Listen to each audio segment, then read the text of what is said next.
Assalamualaikum warahmatullahi wabarakatuh. Baik lagi di channel Akbar CK. Tindakan Ibu Megawati Soekarno Putri ini dianggap membuat kegaduhan di perpolitikan Indonesia. Ini kata Pak Iyas Subiakto, ya. Seperti yang kita ketahui, kasusnya Hasto, Ibu Megawati pernah bilang apabila Hasto ini ditangkap, maka Ibu Megawati sendiri yang akan mendatangi KPK ataupun pihak kepolisian. Dan yang terbaru lagi, Hasto ditahan, Ibu Megawati menginstruksikan untuk kepala daerah yang berasal dari kader PDIP untuk menunda mengikuti retreat di Magelang. Nah, tindakan Ibu Megawati ini mendapat respon dari netizen, mendapat respon dari Pak Iyas Subiakto. Seperti apa video selengkapnya? Langsung aja kita simak videonya berikut ini. Selamat pagi rekan-rekan. Kita langsung saja merespon kegaduhan yang dibuat oleh Megawati. Jadi tidak kita katakan PDIP karena memang tidak semuanya orang PDIP sepakat dengan pemikiran dia gitu. Jadi sejak Hasto ditahan oleh KPK, ini kan menjadi tantrumnya seperti itu. Ini tantrum politik kalau saya katakan. Padahal sebelumnya kan dia mau ngomong kalau ditahan, mau didatangi KPK, Kapolri dan sebagainya. Hasto sendiri juga mengatakan kalau dia punya video yang disimpan Rusia dengan sudah dinotariskan dan sebagainya. Itu bullshit semua. Jadi omongan mereka ini menjadi blunder dan itu yang menjatuhkan mereka sendiri. Tapi itu urusan mereka lah. Yang kita soroti sekarang ini adalah masuk ke ranah pemerintahan. Dia kan bukan bukan partai koalisi gitu. Kalaupun partai koalisi tidak seenak perut saya seperti itu.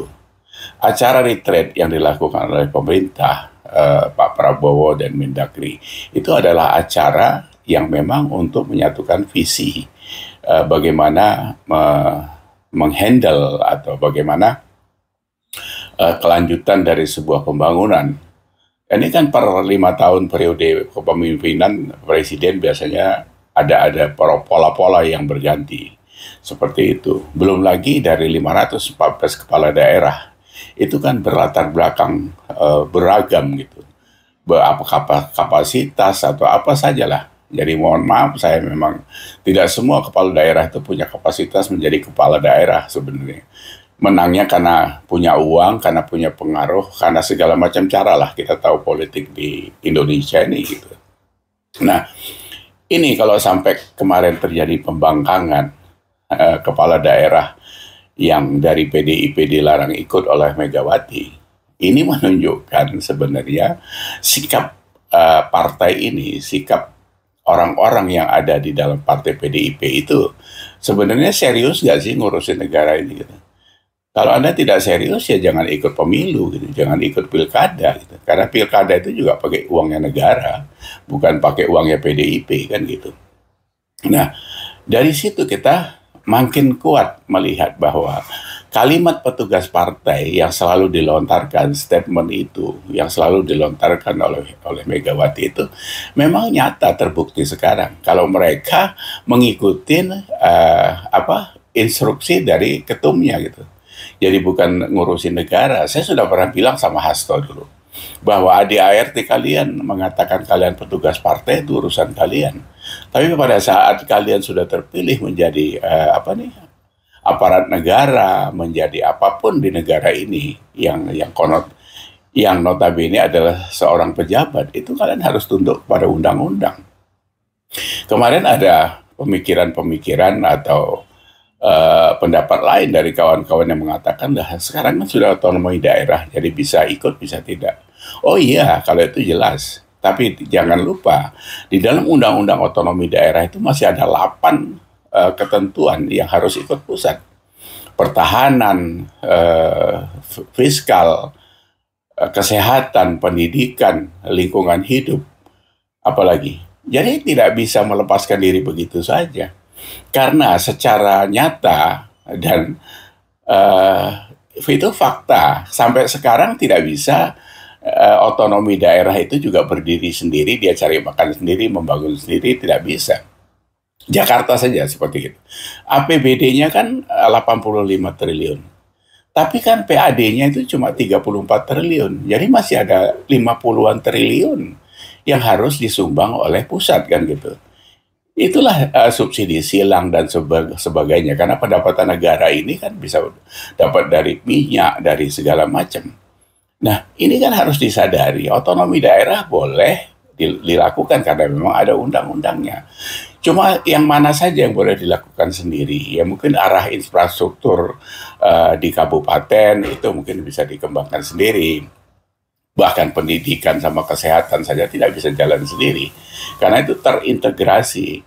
Jadi kalau sudah seperti ini, supaya sama-sama disadari, pemerintah pusat dan daerah itu adalah satu agregat yang memang tidak bisa dipisah-pisah begitu saja gitu. Walaupun di dalam kenyataannya memang ada beberapa hal yang bisa dijalankan sendiri. Nah, kembali lagi tentang pelarangan oleh Megawati itu. Jadi apa yang kita dengar selama ini, apa yang dihadapi Pak Jokowi selama 10 tahun itu, atau efektifnya 9 tahun, itu benar-benar. Jadi Pak Jokowi itu seperti dikatakan Romah Hurmuji waktu itu. Tahun 2014 saja sudah diintervensi dan tidak disukai oleh Megawati. Karena 34 menteri itu cuma 4 atau 5 menteri untuk PDIP, dan itu memang maunya Pak Jokowi. Karena membangun negara ini tidak bisa pakai visi kepartaian. Dia harus visi kenegaraan. Itu poinnya sebenarnya. Jadi kalau menurut saya, pembangkangan ini memang sudah menunjukkan bahwa ini tidak pantas ada di pemerintahan. Jadi nggak usah lagi dibujuk-bujuk berkoalisi. Kita tahu Pak Prabowo kan maunya guyup ngurus negara ini. Bagus niatnya. Cuma kalau ngurusin orang tantrum, capek aja kita. Buang-buang waktu, buang-buang energi. Buat apa kita ikut gila kan gitu. Nah, apapun yang dikatakannya lah. Megawati ini kan banyak orang bilang bahwa ya kena NPD dia ini kan gitu. Jadi selalu menjual nama orang tuanya dan sebagainya. Ya Pak Soekarno satu hal kita hormati sebagai proklamator. Tapi bukan berarti negara ini tidak ada kalau nggak ada Soekarno kan itu. Saya mohon maaf saja lah, ribuan pahlawan kita nyawa itu melayang untuk kemerdekaan Republik Indonesia. Jadi bukan Soekarno sendiri. Soekarno aja ada Hatta, ada Sahrir, dan seterusnya. Jadi jangan itu dibawa-bawa. Kalau ngomong katanya dia cerdas, dia yang buat ini, buat itu, strong, dan sebagainya. Nah kalau sekarang seperti ini, apa yang kita lihat di situ? Apa benefitnya buat kita? Bagi seorang seorang Megawati itu benefitnya apa buat Indonesia? Sekarang kan ngerusuin aja nih kayak gini kan. Program mau dijalankan ini. Kemarin waktu maafkan bergizi gratis saja sudah dikomentari 10.000 nggak cukup lah segala macam. Tiba-tiba belakangan karena Hasto ditersangkakan mau nyerempet ke Pak Prabowo, ngelendot sampai ngasih minyak urut segala. Begitu nggak berhasil ngamuk lagi. Apalagi Hasto langsung ditahan gitu kan. Nah, jadi kenapa tidak berpikir bahwa siapapun yang di negara ini harus tunduk kepada hukum. Walaupun ya hukumnya ya kita tahu sendirilah. Kadang hukum, kadang dikulum-kulum juga gitu kan. Tapi kan itu harus, karena itu masih ada di dalam tatanan kenegaraan, ya harus dipatuhi. Gitu. Tidak bisa saya enak sendiri seperti itu.